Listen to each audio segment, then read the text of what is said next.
Assalamualaikum warahmatullahi wabarakatuh. Kembali lagi di channel Sabang Merauke. Halo teman-teman, kembali lagi di channel ini. Alhamdulillah senang bisa kembali lagi membuat konten, karena saya udah jarang banget bikin konten di channel ini karena banyak kesibukan di dunia nyata, teman-teman.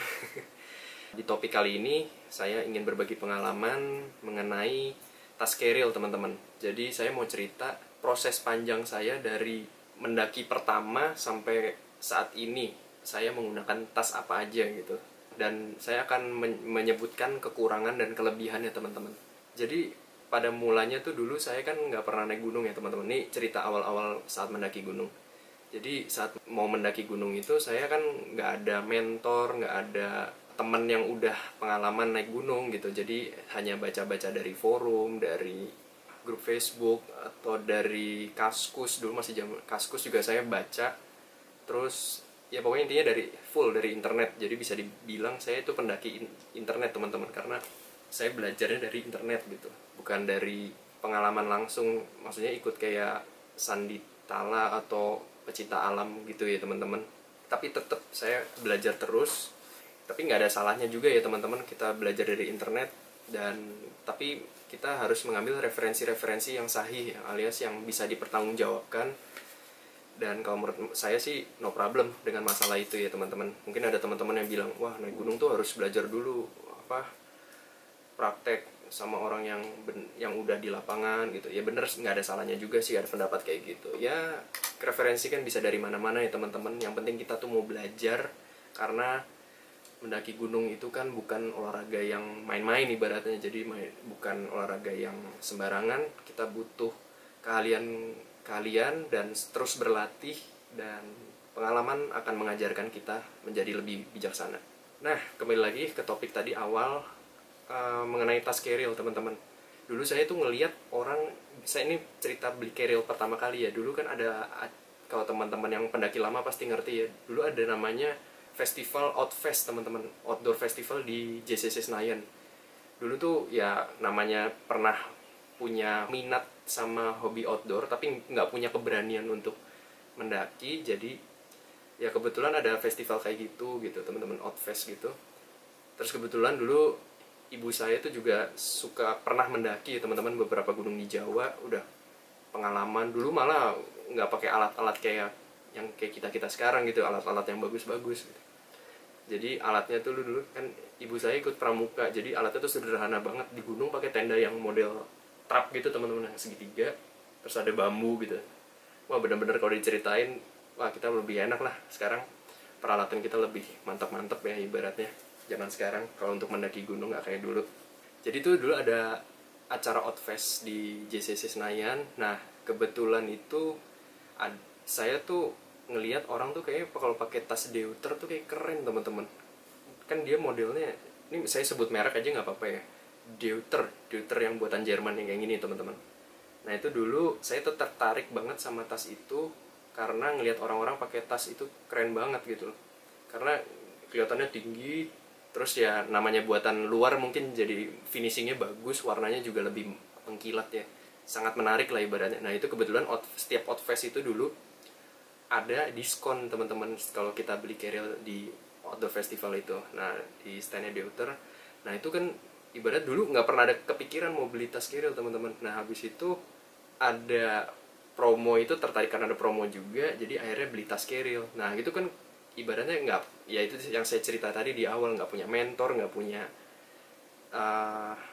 yang bisa ngasih tahu lu harus pakai keril kayak apa gitu. Jadi ya main beli aja, teman-teman. Waktu itu kalau nggak salah namanya Deuter Air Contact Pro lagi, yang buat porter ukuran 55 plus 30 kalau nggak salah ya, teman-teman. Saya maaf kalau agak-agak lupa, bisa dikoreksi. Itu seri SL yang women, teman-teman, women ya. Jadi yang ini kayak gini nih fotonya. Nih waktu itu saya pakai juga di Rinjani. Bukan.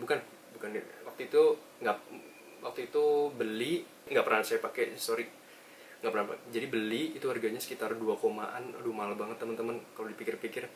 Udah gitu kan tasnya gede banget ya, teman-teman. Itu berat kosongnya aja, tasnya sendiri aja itu. Saya kebetulan tasnya udah nggak punya, teman-teman. Ini tasnya kayak gini. Ya bayangin ya, carrier kan gede ya. Itu berat kosongnya aja tuh 2,2 kilo kalau nggak salah teman-teman. Waktu itu saya lihat di brosurnya. Jadi wah, kalau dibawakan buat mendaki kayaknya nggak asik banget sih tas berat kayak gitu. Berat kosongnya aja udah 2 kilo teman-teman. Ibarat kita berat bawa tas kosong udah 2 kilo, belum bawa barang bawaan teman-teman. Gimana tuh, coba teman-teman bayangin. Pasti kalau udah jadi kan bakal berat banget, bisa lebih dari 10 kilo itu kalau dibawa. Dan waktu itu jadi tas itu kebetulan dipakai sama adik saya ke Semeru. Dan aduh, saya kasihan banget sama adik saya. Waktu itu untung ada yang bantuin, jadi tas itu yang bawain temennya, jadi dia tukeran tas sama temennya. Nah, akhirnya setelah pulang dari Semeru itu, teman adik saya ngeluh tas itu akhirnya kita sepakat untuk dijual teman-teman. Nah, dijualnya juga ke orang yang pendakian, yang mungkin orang yang ngerti barang ya teman-teman, jadi ya dapat harga yang oke juga. Nah, setelah itu kita jual karena udah terlalu gede banget Deuter Air Contact Pro itu, jadi kita beli lagi dengan merek yang sama tuh teman-teman. Deuter ini tipe yang ringannya, Air Contact Light atau X Light, itu 45x10 kalau nggak salah teman-teman. Itu warnanya merah abu-abu nih seperti ini. Ini waktu itu saya pakai ke Rinjani teman-teman. Nah, itu memang pas saya pakai ke Rinjani. Udah beberapa pendakian juga ke Gunung Guntur saya pakai. Itu ada kesalahan juga teman-teman pakai beli tas itu, yang akhirnya dijual juga. Nah, ini saya cerita, ini juga buat pelajaran buat teman-teman kalau beli carrier. Perhatikan namanya torso.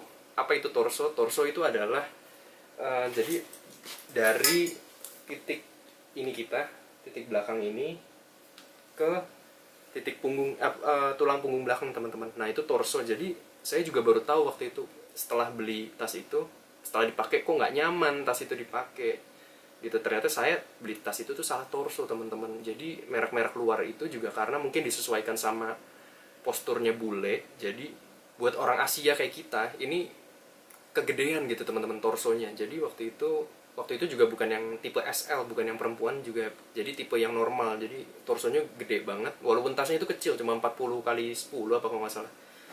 Tapi itu torsonya salah, jadi pas dipakai tuh nggak nyaman banget teman-teman. Waktu di trek di Rinjani itu udah di setting kayak gimana sama teman saya yang kebetulan juga udah pro di dunia pendakian. Itu nggak ketemu settingannya teman-teman. Jadi memang bisa disimpulkan torsonya salah. Nggak, kebetulan saya juga pendek kan orangnya. Tas yang saya beli itu torsonya buat orang bule. Nah, jadi buat teman-teman yang mau beli carrier produk luar kayak Osprey, Deuter, Jack Wolfskin, apalagi kita sebut, ya banyak lah merek-merek luar ya, saya nggak bisa sebutin satu-satu. Nah, itu teman-teman pastiin torso jangan sampai salah. Nah, biasanya kalau kita beli di toko wajib dicoba tas carrier itu, diisi beban, terus kita lihat torsonya apakah pas sama badan kita apa enggak gitu. Nah, itu nanti akan sangat berpengaruh banyak pas di pendakian. Nah, itu salah torso, akhirnya tas itu kita putuskan untuk jual juga. Ngomong-ngomong soal torso, ini fotonya seperti ini teman-teman. Ini ciri khas salah torso nih kayak gini di gambar ini. Tadi cerita sampai X-Lite, Deuter X-Lite yang salah torso itu, jadi kita jual juga akhirnya. Nah, setelah itu dari situ baca referensi, akhirnya menemukan tas yang salah satu tas idaman saya juga pada zaman dahulu, namanya Osprey teman-teman. Nah, teman-teman pasti di dunia pendakian tuh Osprey itu udah menjadi primadona ya teman-teman, bahkan mungkin sampai sekarang. Tas Osprey yang saya beli waktu itu tipenya Atmos AG ukuran 50 kalau nggak salah ya nama itu. Warnanya hijau teman-teman, cakep banget, top. Nah, habis itu tas Osprey itu yang Atmos itu salah satu tas yang best seller ya teman-teman, tas yang favorit karena dia digadang-gadang atau banyak yang bilang tas itu tuh kayak meluk banget gitu teman-teman. Akhirnya beli tuh tas itu akhirnya, dan tas itu memang saya rasakan sih pas dipakai itu kan, karena waktu itu udah ngerti torso, jadi waktu beli di toko kita langsung, saya coba ada alat pengukur torso, waktu itu dapat ukuran XS kalau nggak salah, jadi pas banget sama torso saya. Nah, akhirnya ya itu karena tasnya nyaman, dibilang meluk banget, emang bener meluk. Tapi teman-teman, yang saya rasakan kenyamanan dari Osprey Atmos itu dia anginnya semeriwing teman-teman dari belakang, karena dia bentuknya kayak jaring laba-laba gitu ya. Dari pundak sampai ke hip beltnya itu ada jaring-jaringnya teman-teman. Nah itu yang saya rasakan pakai Osprey Atmos AG, nyamannya hanya di situ teman-teman. Dan ringan, dia lebih ringan dari Deuter karena bahannya juga bahannya yang agak tipis ya, tapi nilonnya nilon bagus gitu ya, 11-12 lah sama Deuter. Tapi Osprey itu kayaknya lebih main ke yang ringan-ringan teman-teman. Kalau Deuter dia memang bahannya tebel bagus, tapi dia memang jadinya berat ya teman-teman. Ya sesuai lah, semua ada plus minusnya. Pindah ke Osprey yang saya rasakan sih itu sih lebih ringan teman-teman. Waktu itu pakai Atmos AG, berat kosongnya kalau nggak salah 1,5an teman-teman, atau antara 1,5 sampai 2, saya juga agak lupa. Yang jelas lebih ringan dari Deuter saya sebelumnya teman-teman. Nah waktu itu pakai tas itu kalau nggak salah udah pakai ke beberapa gunung juga, tapi akhirnya saya memutuskan untuk dijual teman-teman, di harga yang nggak terlalu jauh ya teman-teman, karena Osprey itu adalah tas yang primadona bagi sebagian kalangan pendaki teman-teman. Mungkin teman-teman juga di sini penonton ada yang pakai tas Osprey, bisa bagi pengalamannya di kolom komen, saya pengen denger juga. Nah kenapa saya jual tas Osprey itu teman-teman, mungkin teman-teman ada yang bertanya, atau ya mungkin ada yang pengen tahu aja. Jadi saya jual tas Osprey itu karena sudah mulai mengenal namanya pendakian ultralight teman-teman. Nah apa itu pendakian ultralight teman-teman yang belum paham bisa cek di video yang ini ya teman-teman. Jadi saya di situ mengenal konsep pendakian ultralight, di mana tas yang digunakan tidak perlu besar-besar teman-teman, dan berat kosongnya itu hanya bisa cuma di bawah 1 kilogram teman-teman. Bayangin aja. Dan tas ultralight memang sih dari segi bahan nggak terlalu bagus, alias ya biasa aja, B aja, tapi dia bisa membawa banyak barang, namun juga yang nggak berat-berat teman-teman. Nah ini tas terakhir yang saya pakai teman-teman, dari tahun berapa ya, 2019 sampai sekarang teman-teman. Ini saya tetap setia masih pakai Kalahari teman-teman. Ini Kalahari yang 30L. Ini yang seri generasi kedua teman-teman. Jadi side pocketnya ini masih jaring ya teman-teman. Ini juga udah mulai robek-robek. Ini katanya salah satu kelemahannya Kalahari yang tipe ini pada saat itu, tapi sekarang mungkin dari revisi. Nah yang saya rasakan pakai tas ultralight ini teman-teman, dia tuh kan karena nggak ada frame-nya ya teman-teman, jadi berat kosongnya itu sangat ringan. Tuh, ini nggak ada frame-nya. Dan yang saya rasakan ringan, namun juga karena ringan itu teman-teman, apa ya, tas ultralight kan nggak sedurable kayak tas-tas biasa teman-teman, tas-tas carrier konvensional. Jadi untuk tingkat kelembutan, kehati-hatian pemakaian juga harus diperhatikan untuk tas ultralight ini.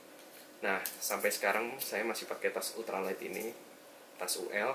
Saya hijrah ke UL juga, dan saya rasa juga saya nggak akan mau balik lagi ke tas carrier konvensional teman-teman, karena sudah mengenal konsep ini juga udah cukup lama, dan udah pakai pendakian ultralight juga, SB juga saya udah pakai yang ringan ya, pokoknya barang-barangnya serba ringan lah sekarang. Udah mulai meninggalkan barang-barang yang lama saya jual-jualin. Jadi nah tas ultralight itu juga ada kelemahannya teman-teman, karena dia ringan, dia nggak punya ini apa di sini nih, kalau bawa berbeban nih pedes teman-teman, apa namanya, shoulder pad ya teman-teman. Nah tapi bisa diakalin dengan kayak shoulder pad kayak gini nih teman-teman. Nah, ditambahin di sini, tapi ya nggak menolong banyak teman-teman, tetap aja berat sakit juga. Dan tas ultralight nih ribetnya juga karena nggak ada frame, kalau kita nata gitu jatuh terus teman-teman. Jadi kita harus kasih frame ya, mungkin matras aluminium atau apa kayak padding gitu ya, bisa kita jadiin frame ya. Itu mungkin teman-teman, itu adalah pengalaman saya, sedikit cerita dan sharing, berbagi cerita. Moga-moga ada manfaat yang bisa diambil dari cerita ini, dari saya pakai tas dari awal belum mendaki sampai sekarang.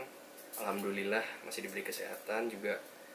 Yang penting mendaki itu bukan ringan-ringanan atau gaya-gayaan tas bagus kayak gimana, flexing bagus, gear kayak gimana. Tapi yang penting itu adalah bagi saya, kita menikmati alam, namun juga bertanggung jawab pada alam teman-teman. Tidak buang sampah sembarangan, bisa menghargai orang lain ketika di tenda, nggak berisik saat di gunung, di alam bebas. Kan kita juga kalau ke alam bebas pengennya mencari yang suasana yang tenang ya teman-teman ya, menikmati gitu.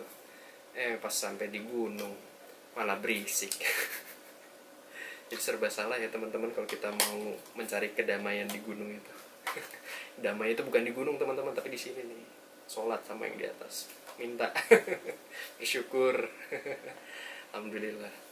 Oke teman-teman, itu yang bisa saya bagikan. Mudah-mudahan bermanfaat. Bila teman-teman suka dengan video ini, jangan lupa klik like dan subscribe di channel ini supaya support saya terus berbagi pengetahuan atau insight-insight yang bermanfaat buat pemirsa sekalian.